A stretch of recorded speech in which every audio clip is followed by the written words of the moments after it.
DIG Shri Ashok Kumar के कुशल नेतृत्व एवं मार्गदर्शन में झज्जर पुलिस को मिली बड़ी कामयाबी। अपहरण की वारदात को केवल 1 घंटे में सुलझाया। झज्जर पुलिस ने अपहृत व्यक्ति को सुरक्षित किया बरामद। मुठभेड़ के बाद अपहरण के 3 आरोपी काबू। बहादुरगढ़ की आवाज न्यूज चैनल से पत्रकार प्रवीण चोपड़ा की रिपोर्ट। झज्जर पुलिस द्वारा डीआईजी एवं एसपी झज्जर श्री अशोक कुमार आईपीएस के कुशल नेतृत्व एवं मार्गदर्शन में कार्रवाई करके दिल्ली निवासी एवं आसौदा एरिया में स्थित एक फैक्ट्री के डायरेक्टर के अपहरण की सूचना पर अविलंब कार्यवाही करते हुए अपहृत व्यक्ति की सकुशल बरामदगी सहित मुठभेड़ के बाद 3 बदमाशों को काबू करने में कामयाबी हासिल की गई है। झज्जर पुलिस की अनेक टीमों द्वारा डीआईजी श्री अशोक कुमार के दिशा निर्देशानुसार सूझबूझ से कार्रवाई करते हुए अपहृत व्यक्ति को सकुशल बरामदगी करके पूरे घटनाक्रम का केवल 1 घंटे के अंदर 2 पटाक्षेप कर दिया गया। मुठभेड़ के बाद घायल अवस्था में पकड़े गए बदमाशों को उपचार के लिए नागरिक अस्पताल बहादुरगढ़ दाखिल करवाया गया। कड़ी मशक्कत के बाद पकड़े गए तीनों बदमाश गाँव बहराना जिला झज्जर के निवासी हैं। अपहरण के उपरोक्त मामले की गहनता से जाँच पड़ताल की कार्यवाही जारी है। अपहरण की वारदात व पकड़े गए बदमाशों के संबंध में थाना आसौदा में आयोजित पत्रकार वार्ता के दौरान विस्तृत जानकारी देते हुए डीआईजी श्री अशोक कुमार ने बताया कि स्थानीय पुलिस को सूचना मिली थी कि थाना आसौदा एरिया में स्थित एक फैक्ट्री के डायरेक्टर विशाल निवासी दिल्ली अपनी फैक्ट्री से दिल्ली जाने के लिए निकले थे। रास्ते में उनका बदमाशों ने अपहरण कर लिया। अपहृत व्यक्ति से उसके फोन से उसकी पत्नी को फोन कराया गया कि उसका एक्सीडेंट हो गया है, आप 50 लाख रुपए लेकर आ जाओ। जिस पर संदेह होने पर अपहृत की पत्नी ने फैक्ट्री में उनके पार्टनर मनोज को जानकारी दी, जिन्होंने थाना प्रबंधक शहर बहादुरगढ़ निरीक्षक विजेंद्र सिंह को उपरोक्त घटना के संबंध में जानकारी दी।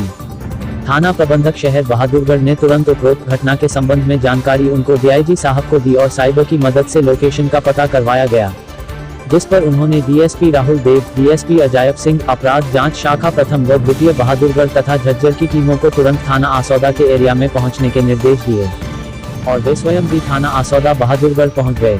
अपहृत व्यक्ति की सकुशल बरामदगी तथा बदमाशों को पकड़ने के लिए पुलिस की अलग अलग टीमें बनाई गई। सभी टीमों को कार्रवाई के दौरान विशेष सतर्कता रखने के कड़े दिशा निर्देश किए। डीआईजी श्री अशोक कुमार ने बताया कि सीआईए प्रथम बहादुरगढ़ के प्रभारी निरीक्षक सज्जन कुमार तथा सीआईए द्वितीय बहादुरगढ़ के प्रभारी उप निरीक्षक सत्यवान व पुलिस की अन्य टीमों को बदमाशों की लोकेशन के अनुसार अलग अलग दिशाओं में भेजा गया। पुलिस तथा बदमाशों के बीच आसौदा दहकोरा के एरिया में मुठभेड़ हुई। पुलिस की अलग अलग टीमों ने जान जोखिम में डालकर मुस्तैदी से कार्यवाही करते हुए मुठभेड़ के बाद 3 बदमाशों को काबू किया गया। डीएसपी राहुल देव के नेतृत्व में सतर्कता से कार्रवाई करते हुए पुलिस ने अपहृत व्यक्ति विशाल को सकुशल बरामद कर लिया। कड़ी मशक्कत के बाद पकड़े गए बदमाशों की पूछताछ में पहचान सुमित, विशाल तथा संदीप तीनों निवासी गाँव बहराना जिला झज्जर के तौर पर की गई। पकड़े गए बदमाशों के कब्जे से मौका पर 3 देसी पिस्तौल बरामद हुए। मुठभेड़ के बाद पकड़े गए बदमाशों को उपचार के लिए नागरिक अस्पताल बहादुरगढ़ दाखिल करवाया गया। मामले की गहनता से छानबीन की कार्रवाई जारी है। इस वारदात की साजिश में शामिल अन्य दोषियों को भी शीघ्र गिरफ्तार करने के लिए स्थानीय पुलिस द्वारा गंभीरता से कार्रवाई अमल में लाई जा रही है। विशाल जान है, इनका सुपर सर्कल प्राइवेट लिमिटेड का काम है। ये विशाल जैन दिल्ली के रहने वाले हैं और डायरेक्टर हैं इसमें। आज 11 बजे ये अपनी फैक्ट्री से निकले थे दिल्ली जाने के लिए। रास्ते में इनकी गाड़ी के आगे एक सेंट्रो और एक अल्टो गाड़ी उठा के इनका किडनैप कर लिया और इनके फ़ोन से फिर इनकी मिसिज को फ़ोन कराया गया कि आप, मेरा एक्सीडेंट हो गया, 50 लाख रुपए लेके आ जाओ। उनकी मिसिज को थोड़ा शक हुआ। इनके पार्टनर हैं वो उसमें जीएम हैं मिस्टर मनोज, उन्होंने इनको फ़ोन किया। थोड़ी देर बाद मिस्टर मनोज के पास भी फ़ोन आ गया। मिस्टर मनोज ने भी अपना दिमाग अप्लाई किया, उन्होंने कुछ नहीं कहा। उन्होंने मिस्टर विजेंद्र हैं इंस्पेक्टर SHO सिटी बहादुरगढ़, उन्होंने उसको कहा, उसको फ़ोन किया भी मैं आपसे मिलना चाहता हूँ, थाने में चले। उन्होंने सारी कहानी बताई तो विजेंद्र ने उसी समय साइबर से उधर साइबर को लगा दिया और उधर उन्होंने मेरे को इन्फॉर्मेशन दी कि ऐसे करके मेरे पास एक इन्फॉर्मेशन आई है, लगता है मामला कुछ गड़बड़ है, एक्सीडेंट में 50 लाख रुपए की कोई ज़रूरत नहीं पड़ सकती, या तो किसी हॉस्पिटल में जाना होता। जिस पर मैंने उसी समय इनको कहा भी आप इनको एंटरटेन करो और मैंने राहुल को फ़ोन किया कि राहुल आप आजकल कोरोना के में, क्योंकि इनके पास थाने हैं, ये डेली यहाँ आते हैं, तो मैंने इनको कहा कि आप कहाँ हो। ये 6 सेक्टर में बैठे थे। मैंने इनको सिटी में भेजा और उसी टाइम में इंस्पेक्टर सज्जन, CIE 1 और CIE 2 सत्यवान, इनको भी मैंने फ़ोन करके कहा कि आप जाइए राहुल के पास पहुँचिए। और उसी टाइम मैं SHO सौदों को भी मेरे को पता लगा था, उनका एरिया था। हमने वहाँ जाके इनकी सारी कार्रवाई की। इन्होंने इंस्पेक्टर राहुल के मोबाइल पे ही इनकी एक टीम बनाई गई। टीम के दौरान ही इन्होंने उसी समय जो अपना जो गाड़ी का पता लग रहा था भाई गाड़ी इस साइड गई है, सत्यावान की टीम उधर भेजी और सज्जन की टीम जो हमारा जसोर खेड़ी के पास उनकी लोकेशन आ रही थी मोबाइल फ़ोन की 44 फुटा रोड पे उधर भेजी।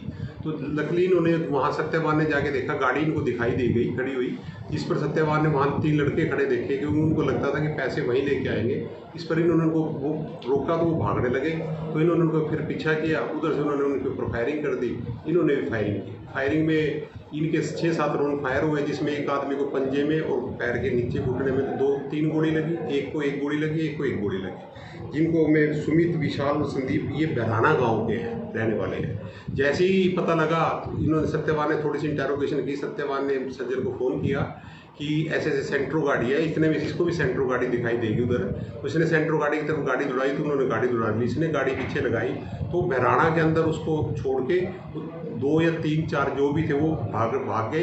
लेकिन हम विशाल से जो जैन थे उनको वहाँ छोड़ के उसी टाइम सज्जन ने उनको काबू किया और हमारे डीएसपी साहब भी मूव हुए थे, डीएसपी साहब भी वहाँ पहुँच गए, एसएचओ भी पहुँच गए, सीडी पहुँच गए और उनको लेके अब हम आए हैं और उन तीनों को हॉस्पिटल में एडमिट कराया है। आगामी तफ्तीश अभी जारी है। सर बदमाशों से हथियार बरामद हुए? हाँ, बदमाशों से 315 बोर का 3 या 4 के करीब उनसे फायर हुए हैं।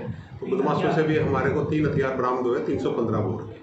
अब उनसे पूछताछ की जा रही है कि उनके साथी कौन कौन थे, कौन उनका वो था। ये भी पता लगा है कि उसमें उन्होंने बताया कि उसमें एक आदमी ऐसा था जो फैक्ट्री का ही आदमी था, जो इसकी सारी मुखबरी कर रहा था और सारी प्लानिंग उसी ने बनाई थी।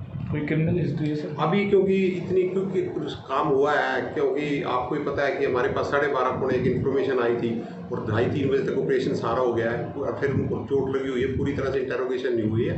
इंटेरोगेशन के बाद उनका पूरा रिकॉर्ड पता लग जाएगा, किसका क्या रिकॉर्ड है वो आपको बता दिया जाएगा।